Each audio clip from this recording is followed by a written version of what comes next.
E aí pessoal, tudo bem? Dessa vez eu estou aqui para falar para vocês sobre leitura de partitura, tá? Isso é um trabalho que eu já vinha pensando em fazer e agora eu estou fazendo mesmo, estou colocando em prática aqui. Isso não quer dizer que eu vou interromper o curso de História da Música, ok? Eu sei que atropelei um pouco as coisas, mas é que tratando da música do século XIX eu acabei me deparando assim com um arcabouço de teorias e de ideias no campo filosófico que eu acho que para uma aula de 1 hora fica difícil de falar. Então eu não sei como é que eu vou fazer. Talvez eu vou fazer uma aula resumida apresentando minhas ideias sobre o século XIX na filosofia e na música e depois eu posto aí no canal. Mas eu vou atropelar agora propositalmente esse curso de História da Música, começando o curso de leitura de partitura, tá? Porque é fundamental, muito importante para você que é guitarrista, que é baixista, que toca qualquer tipo de instrumento, saber ler e escrever partitura. Então essa aula vai ser se estrutura em 2 momentos. Primeiro, alguns pontos sobre a história da escrita e a história da escrita musical, tá? E depois as notas da pauta que estão aqui, tá? Primeiro, história da escrita musical.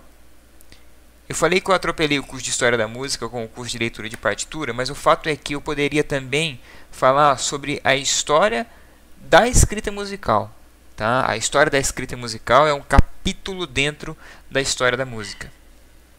Você tem o desenvolvimento da escrita musical desde a Idade Média, pelo menos.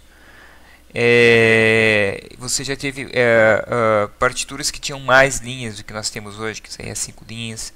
A maneira de escrever era diferente, tá?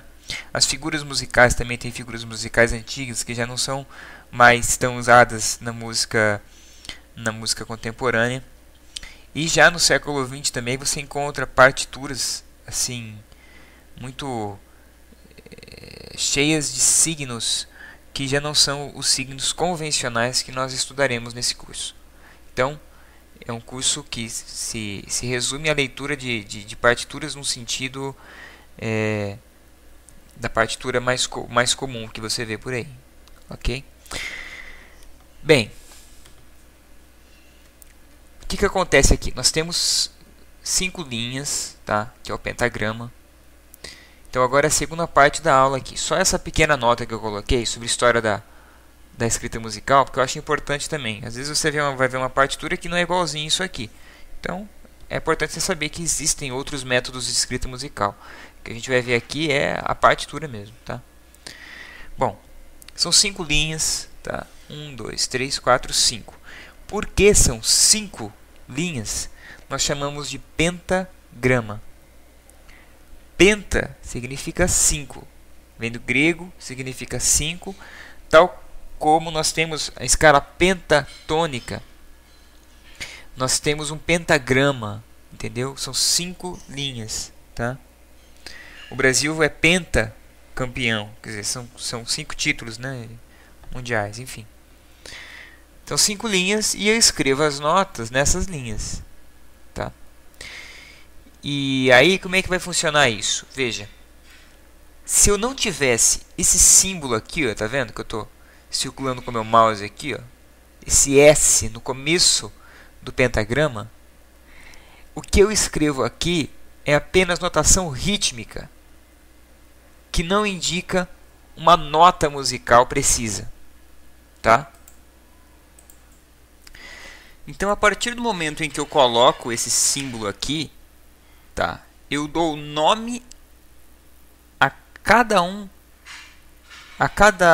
uma dessas notas que eu escrevi aqui. Quer dizer, aí sim, aí então, a partir deste momento em que eu coloquei esse símbolo aqui, elas passam a ser notas musicais e não apenas bolinhas brancas escritas aqui, indicando ritmo, mas não notas musicais. Portanto, isso aqui é um símbolo que eu coloco no começo da clave e eu uso para dar nome às notas. Esse símbolo se chama clave. tá? Quer dizer, eu coloco ele no começo da pauta, tá? No começo do pentagrama aqui, e eu chamo de clave. E eu uso para dar nome às notas musicais, ok? Bem, então como é que vai funcionar isso aí? Eu vou colocar aqui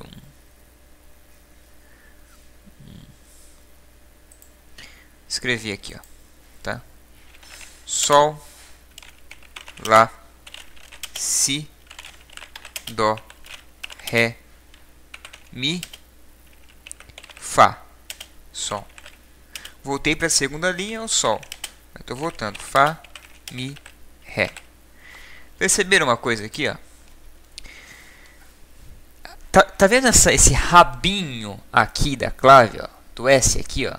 Segunda linha aqui, ó. O que acontece? Ele tá tangindo, tá tocando aqui, tá enlaçando, poderia dizer, a segunda linha da clave. É na segunda linha da clave que está escrita a nota Sol, tá? Então, Sol, Lá, Si, Dó, Ré, Mi. Então, o que acontece? Eu tenho aqui Sol, Lá, Si, Dó, Ré, Mi. Eu estou subindo, entendeu? Ó, subindo para cima. Quanto mais para cima eu vou, mais agudas as notas vão ficando. E aí o que vai acontecer? Vai acontecer que eu tenho aqui, eu tenho Sol, então na segunda linha, então no espaço eu vou ter o Lá. Na linha, terceira linha, eu vou ter o Si. Terceiro espaço eu vou ter o Dó. Na quarta linha eu vou ter o Ré. No quarto espaço eu vou ter o Mi. Na quinta linha eu vou ter o Fá. E aí nesse espaço aqui superior, em cima aqui da última linha, eu tenho Sol, né? Eu estou subindo a escala diatônica. E aqui eu tenho Sol, voltando aqui para a segunda linha. Então, uma nota, um tom antes aqui eu tenho Fá, depois eu tenho Mi, depois eu tenho Ré. Pois bem, aqui o que está acontecendo? Eu estou com a escala diatônica, da diatônica maior, né? de Dó, começando pelo Sol, né? Se eu quisesse acrescentar um sustenido, eu poderia fazê-lo. E como eu faria? Por exemplo, Sol sustenido. Sol sustenido eu teria aqui, ó, o acidente, ele viria antes da nota, tá? É o contrário da cifra musical. Quando você tem, por exemplo, uma cifra musical, você tem a G sustenido, por exemplo, Sol sustenido, né? Então, o acidente vem depois da cifra, depois da consonante ou da vogal que representa o acorde. Aqui não. Aqui eu tenho a nota musical e antes eu tenho aqui o acidente. A mesma coisa se fosse bemol, eu deveria fazer isso aqui, ó. Tá vendo? Bemol, ó, antes. Tá vendo? Mas no caso aqui não. Aqui eu vou usar uma nota normal, Sol, tá? E onde é que eu vou fazer isso aqui na guitarra ou no violão, né? Olha, a guitarra e o violão são instrumentos transpositores. Eles executam uma oitava abaixo do que estaria escrito, né? Então como é que vai funcionar? Vai funcionar o seguinte: esse Sol aqui é o Sol corda solta, galera. A terceira corda aí da guitarra ou do violão, né? Tem a Mizinha, Si, Sol. Então aqui vai ser a casa 2, aqui vai ser a casa 4, aqui vai ser a casa 5, Dó, aqui vai ser a casa 7, ó, Ré, tá? E por aí vai. Até aqui, ó, vai ser o Sol na casa 12, uma oitava acima, tá? Eu poderia fazer isso também começando pela corda Ré na casa 5, que é o Sol, que é o mesmo Sol, na mesma altura, tá? Do Sol na corda solta. Eu poderia começar na corda Lá na casa 10, por exemplo, que também é o Sol na mesma altura, tá? E aí eu poderia seguir aqui pela escala diatônica. Todas essas notas são assim chamadas por causa desse símbolo aqui, que se chama clave, tá? E no caso aqui eu tenho a clave de Sol. Clave de Sol porque ela indica na segunda linha a nota Sol. E ela parece um S, tá vendo? Então, por isso, clave de Sol. Então, galera, é isso aí. Então, a aula de hoje foi para tratar disso, né? As notas no pentagrama. E é o que a gente viu. Na próxima aula eu vou tentar falar para vocês um pouco sobre a divisão das figuras musicais, a divisão das figuras, dos valores positivos e dos valores negativos, né? Os que indicam o som e os que indicam a interrupção desse som, né? O silêncio, a pausa.